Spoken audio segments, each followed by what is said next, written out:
Hi guys, I'm Lindsay Strand, and today on Sweet Talk I'm making a no-bake peanut butter tart. Chocolate and peanut butter is one of my all-time favorite combos, and I know you're going to love how easy this is to make. So to start, I'm putting 10 graham crackers into a food processor. This tart has a graham cracker crust. So put those 10 crackers in, give it a quick pulse.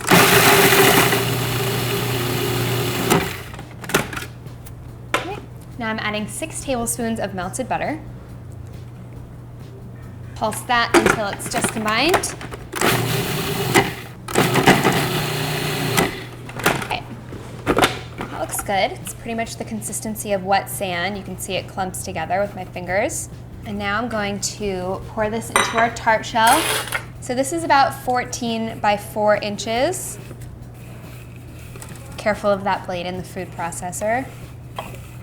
I like using this shaped tart pan because, as you'll see later, you can make some nice slices down the tart pan, nice thin slices for everybody. All right, so now I'm just gonna spread this evenly into the pan, and then I just like to use a little measuring cup to tamp it in. It gives you a nice press on your crust so that it stays together, especially since this is no bake and it will not be baked. It's nice to get a nice firm press so that it stays together when you slice it. All right, press it into the edges. You could make this with another type of cookie if you wanted to, maybe some ginger snaps or something, although ginger snap might be a little bit too powerful for the peanut butter flavor. But you could try maybe vanilla wafers or chocolate cookies if you wanted extra chocolate power in this tart. But I think the graham works really nicely with the milk chocolate ganache in this. All right. So now this is pressed in. As I said, it's no bake, so this is just going into the refrigerator while I make the filling.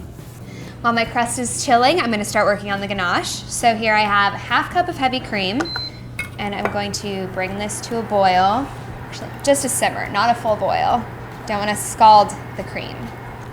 Making a ganache like this is really simple. As you'll see, you just heat the cream, pour it over some finely chopped chocolate.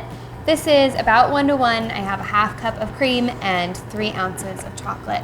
But you can always adjust your ratios depending on the consistency you like, so you can add a little more chocolate or a little more cream to get the perfect texture you want. All right, so my cream is just starting to bubble around the edges, which is perfect. It goes pretty fast because 1/2 cup is not very much.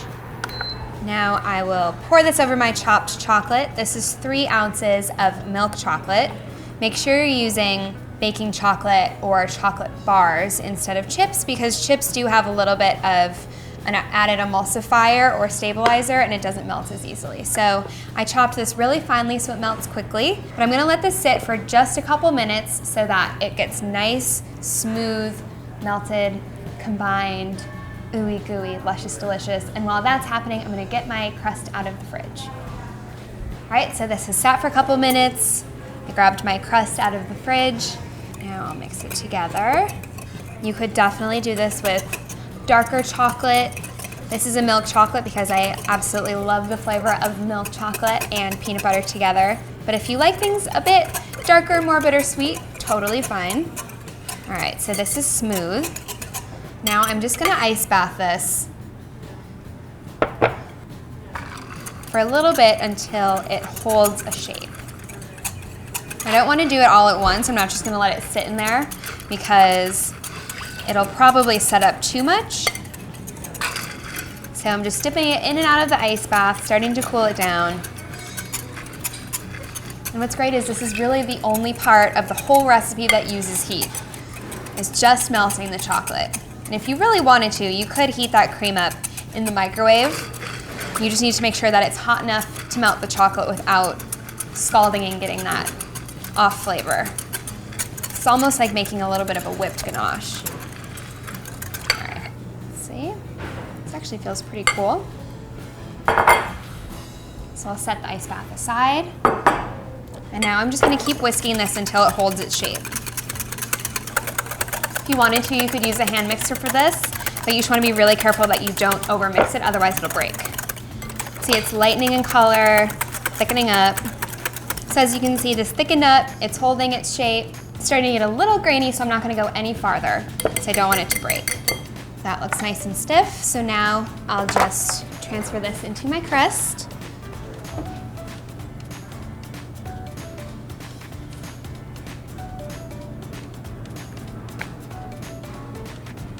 Smooth this out gently so you don't break your crust until it's an even layer in the bottom. It should only come about halfway up the sides because remember we're going to add a peanut butter layer. This is going back into the fridge until the ganache is set up, which should take about 30 minutes. My chocolate layer has been chilling, so now I'm ready to do the second component, and that is the peanut butter layer. This is so good. So I'm starting with 3/4 cup of creamy peanut butter.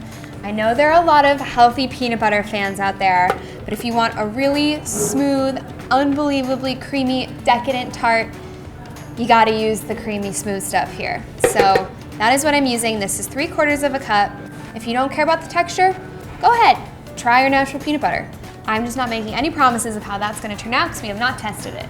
Next, I'm adding half a block of cream cheese, which is 4 ounces, and that's at room temperature so it comes together quicker. And 1/3 cup of sweetened condensed milk. So that's all that's sweetening this layer of the tart. Peanut butter, of course, has a little bit of sugar in it, but there's no added granulated sugar, just the sweetened condensed milk. So now I'm going to process this until it's smooth. So this is smooth. See? Yep, that looks all combined. Now I'm going to whip heavy cream to soft peaks. This is 3/4 cup of heavy cream.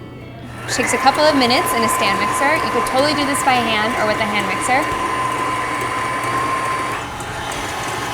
Pour my peanut butter mixture out while that whisks. Right, cream is looking good.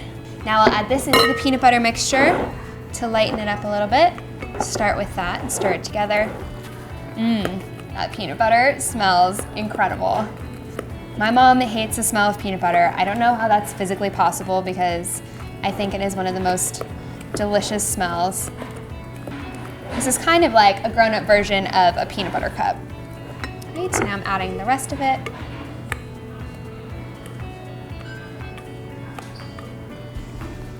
Just gently fold this to combine. This is really making my mouth water right now. I really love chocolate and peanut butter, if I hadn't mentioned that yet. This almost looks like peanut butter mousse. It just looks so decadent. All right, so now this is going on top of the chilled chocolate layer. Dollop this on top and then we'll smooth it out with the spatula. All right, so I'll just smooth this around. That nice, billowy, soft layer of peanut butter and cream. And now this beauty is going back into the refrigerator for at least 2 hours and up to overnight until it's completely firm. The time has come, I'm ready to dig into this, but first, we always have to finish it off. So here I have some whipped cream. This is not sweetened, but if you wanted to, you could totally add a little bit of confectioner's sugar or granulated sugar. I just find that the tart is so rich that you don't really need to sweeten it anymore. So this helps to cut through the richness of the tart. Right. Kind of swirl that on. I like to use a spoon like this to create nice folds and swirls. They get really beautiful. And now I'm going to add some milk chocolate curls. So one fun trick is if you can get a baking bar like this, you can take a vegetable peeler or a sharp knife and you just curl off little pieces of chocolate. It helps if it's room temperature and not too cold, so it curls up on itself. So let's do a few of these because I already did some earlier. But just so you can see this technique, it's so easy and it looks really elegant and beautiful. All right. So now I will just scatter these over the top. It's a little bit rustic, a little bit refined. It's my kind of dessert. So good. And again, I used milk chocolate. You could definitely do this with bittersweet chocolate, dark chocolate, but this looks good to me. I'm ready to dig in. You could definitely cut this crosswise, but something I like to do with a tart pan like this is start cutting it on a diagonal, so you get little triangle wedges. So I'll do one like that. this, kind of make a zigzag pattern. And then you just keep cutting in a zigzag pattern for your servings. This dessert is such a crowd pleaser. Look how good this looks. You have your layer of whipped chocolate ganache, your peanut butter mousse, a little bit of whipped cream. This is like the ultimate peanut butter cup.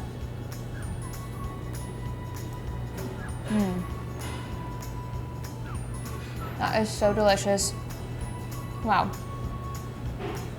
You guys have to try this one. Let me know what you think in the comments. Enjoy. If you're enjoying this video, be sure to like, subscribe. We have so many great fun videos on the Everyday Food channel.